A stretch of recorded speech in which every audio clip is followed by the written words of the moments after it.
Welcome to the Texas Truck Channel. We're back at the hill and it's cold, it's windy, and we're testing something else that's probably not designed to go up here, but it's all-wheel drive and it's technically a sport utility vehicle, I guess. Brian, today we've got...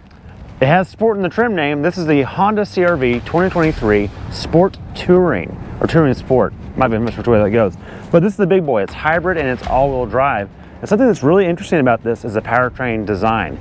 It has a dual electric motor with a 2-liter naturally aspirated Atkinson cycle 4-cylinder, and then a direct drive clutch at low speeds just for the CR-V. So the Honda Accord shares this powertrain but doesn't have the direct drive clutch at the bottom. What that allows it to do is use the gas motor to power the wheels at low speeds at a 1-to-1 ratio, or at least a no slip ratio. There's no torque converter, there's no CVT in the middle of it. It's just direct drive at whatever gear set that is. That could be good here? Could be good. It's not a low range per se, no, but it's better than a CVT slipping. We don't know, actually. We're just gonna have to find out. I'm really excited about it. 247 foot-pounds of torque, mostly from the electric motor, which tells you when they engage, you can use that down low. I'm actually kind of encouraged about that. That might be a good thing. Now, the bad news, Craig, for down here is the approach angle is, well, you look at these guys, these nostrils, they're the leading edge of the car. And right there, from this point to that tire, is 17 degrees approach angle. Not good. I can say right now, it will not make it up the main line. In fact, I think we should skip the main line and go straight to the hybrid line because it's a hybrid. What do you think? Sure. Why not? I just think it'd be a waste of time, and we'll see the slipping driving in a straight line on the way there anyways. The good news is it has, oh wait, never mind, that's not right. These aren't all trains. These are highway tires. They're cross-contract Continentals. They're fine for rain and a little bit of snow maybe. They're not ideal for mud, but we're not doing mud. We just have some loose rock on some sticky kind of clay stuff today. So shouldn't be a huge deal. Depends how soggy the hill is. We have had rain recently, but not a whole lot. These are 19-inch wheels. They are, what are they, 255, what are they? Where are 245 something. There we go. 235, 55, 19. So that's kind of a relatively narrow contact patch, but you have a 55% of that in the sidewall. That's what this is right here. And so that's not terrible. If you're in real trouble, you could, I guess you could air down. Who are we kidding? You're not gonna do that. They're fine. Let's keep on going down the back. In the middle, you've got a wheelbase that's actually longer than you might think. Now, the breakover angle is not published anywhere. So my concern is when we get to the hybrid line, we might have a belly problem here. So we're gonna have to watch that. Craig's gonna have to spot me on that. We're gonna have to see. If we get our nose over, we may end up backing down because we can't clear it. Good news is, if you were ballsy enough to try R mode and go backwards up the hill, 21 plus degrees in the rear of departure, that's not bad. There's no hitch on this one, and the tips, this one's a fake tip, but that one's real over there. It's embedded into the valence, so nothing's hanging down low. That's really good. And because it's all-wheel drive, there's not an electric motor in the back. It's still drive shaft driven with a clutch pack style, Haldex style all-wheel drive system. So that should be pretty conventional. I think we just need to run it up there and see what it'll do. Let's do it. All right, Brian's gonna get in the interior and see what kind of goodies we have. There may be a few to help us out a little bit, and we'll talk through the modes we're gonna start off with going up this hybrid line. All right, let's talk about what goodies we do have. And first of all, we don't really have any. We've got drive modes right here, and this is good for sport, normal, econ, and snow. So snow is our only off-road trim or flavor. We're gonna leave it in normal, and I wanna go over here and I'm gonna turn traction control off. There we go. Because I think we need to give it the least amount of aids as we can. We do have hill descent control. We don't test that here on the show because it just isn't gonna get you somewhere you weren't going to go before. It just isn't meaningful. No, but I do like the hill descent control because it always kind of insinuates that the manufacturer's assuming you're gonna be on a hill or you need that. That's true. So I'm always kind of like, you think this thing should off-road a little bit. It does show some intent, doesn't it? So with that intent in mind, let's see what we got. Let's go. All right. He's got also, the most important feature he's turned on is a heated steering wheel. I don't know if you noticed that, because it's cold today, which is why he's got me on the outside probably. But anyways, so we're not going to do this main line today because we just know at 17 degrees, there's no point in even messing with this. We're just gonna scratch the front. Why waste your time with that? We're gonna try the hybrid line, get a wheel over on this side and see if we can't help it up and over, really cross the traction control system up and see how that affects things. So.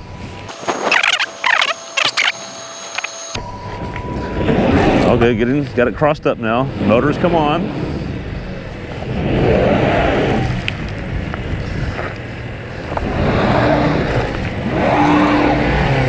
So we got that wheel spinning, and then we've got that wheel spinning. Now we're moving a little bit, okay. trying to do a little steering input, see if that'll help. We get this wheel, both those wheels completely in the air. Okay.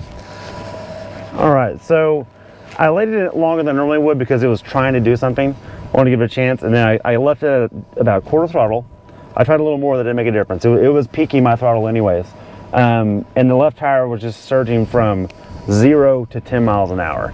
And I don't know what the back was doing. But so to save the tire, we're not just gonna sit there and do that all day. I think it's time to try something different. Okay. So I think we need to turn on traction control. Okay, see if that helps. Now I'll tell you, it was off a minute ago, but it was still flashing at me as if it was doing something, which obviously it was doing something. So let's see what it does from here. Okay. How's the nose looking? Do I need to be concerned? Nose, you're still okay so far. I'll watch it as you get further up. Okay. All right, let's try it.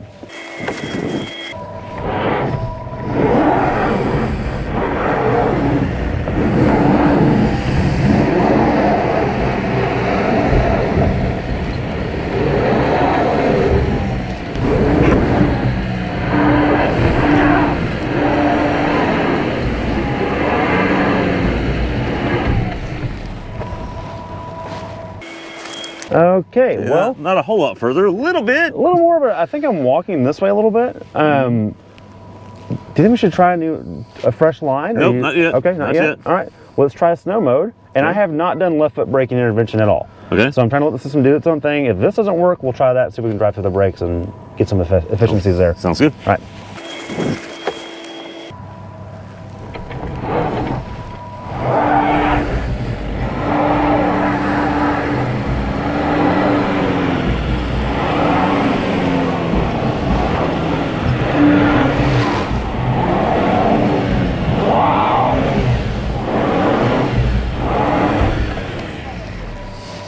Okay. All right, I think it's time to try a fresh line. Okay. So we're gonna back up, reset, snow mode. Leave it, so traction on snow mode, try that again with a fresh line. We've settled in over here. Yes, and that's exactly what's happening. Okay, before we just destroy the hill. All right, I'll get a fresh line, we're gonna try this out.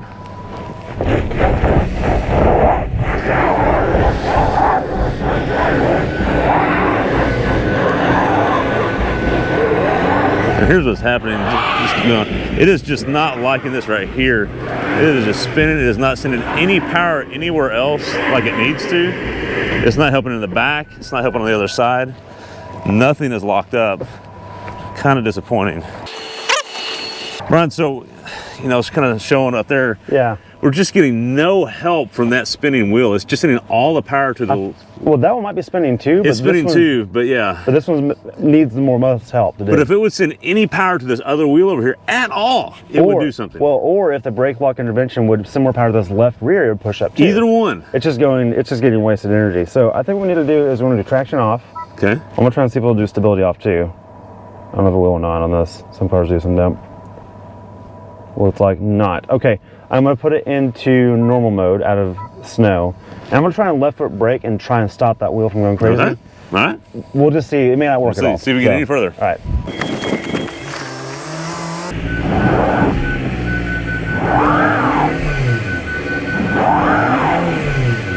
And you can see here, it's sending power there and just no power to this wheel whatsoever. Very disappointing. Okay, he's gonna try a little momentum. See if that helps some.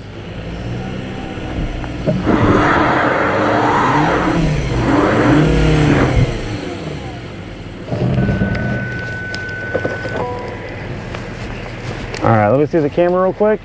We got a warning on the dash. Good job not tripping. Oh, it just went away. Okay, it just said all-wheel drive warning. All-wheel drive system reduced, front-wheel drive only. And what that means is that clutch pack was just getting too hot. Yeah, that's all it is. It's not broken. It's just which is sadly because it's sending power to the rear wheels. It just wasn't splitting any way you needed to. And then we've seen this before with other brands before. It's not exclusive to Honda. In fact, the Trail Sport has a good off-road mode, and it was incredible on this hill. The Trail Sport Pilot. Well, and what it does, because it sends power to the back, but then also splits it and controls it back. Because it has torque vectoring. Right. And that's the biggest doesn't deal. Have that. But we have witnessed cars that don't have torque vectoring and just have a really good traction management system, and they just go out this. Yeah. This is just never intended to do it. Now we know. We've given it a shot. If this would break the spinning wheels just a little bit more than it is, not much, it would send power to the other wheel and you'd be in business. But it's not doing that. Or if at approach angle, we can go straight up this thing and it just doesn't. So I think we need to do the crossover line. Let's do the crossover bypass line. See how traction. Normal, no traction control. Normal traction control, and the ground is still kind of slippery. So we'll see. All right, so yeah, a little disappointing. We're gonna have to kind of reset here. We're gonna do the bypass line or crossover line is what we call this here. It's still no slouch. You've got some pretty soft, almost muddy here, and you still got plenty of loose surface with quite the degree angle. So, you know, it's still something. Targeting 2 miles an hour like we usually do. Okay. Gas motor's on. I don't think it's direct driving right now. No. I'm having trouble keeping it at 2. We're at 0. Okay, now it's gonna slip a little bit. Okay. That's probably the hardest spot. It's got the brake over to make it. Okay, still Now we help. got it. And well, Brian, all-wheel drive does still help because a front-wheel drive vehicle only up that bypass Would not make that. struggles like crazy when you start walking sideways and you start burning the tires. Well, and let's be real too, this system was never marketed as a let's go Instagram off-roading, No. although there's some people that do. The Trail Sport is really what that is for. Yes. And in inclement weather, that's what this is made for. It's going to be great for snow and ice, and that, just as good as anything else will be on pavement. But the marketing does show a lot of camping imagery, so we're going to test it, and that's why we did this. So, well, and that was fun. We've never tested this type of drive mode setup. We've tested, Right. We know CVT struggle and that sort of thing. This kind of struggled a little bit too. So, Well, but I wouldn't blame the lack of transmission. Right. I was just about to say that. What overheated was what is overheated on a lot of the clutch pack style all-wheel drive system. It eventually gets too hot when it's trying to slip and modulate power. That's not this hybrid powertrain. No. And the two-wheel drive Accord has this powertrain. It never gave us problems either. So, And I blame the traction control system not being designed to do that sort of thing. Although I don't blame them for not designing that traction control system to do that. So, like, it doesn't need to do that. So it was never an engineering objective. So keep that in anyways. mind. With that being said, I kind of wish it was. I feel like Me too. crossover should come with some type of left-right brake force distribution. Yeah. Because it's not that hard to do. I mean, calibration, you're talking about hardware. It's nothing, not, yeah. You know? It's just So anyways, programming. all that said, you know, if you're serious about off-roading, don't get this. That's it. Thanks for watching. Be sure to subscribe and like. Leave us some comments. Tell us how we drove this thing wrong, and or filmed it wrong, or whatever. We can give you all your money back. Hey, See you on the next one. didn't trip.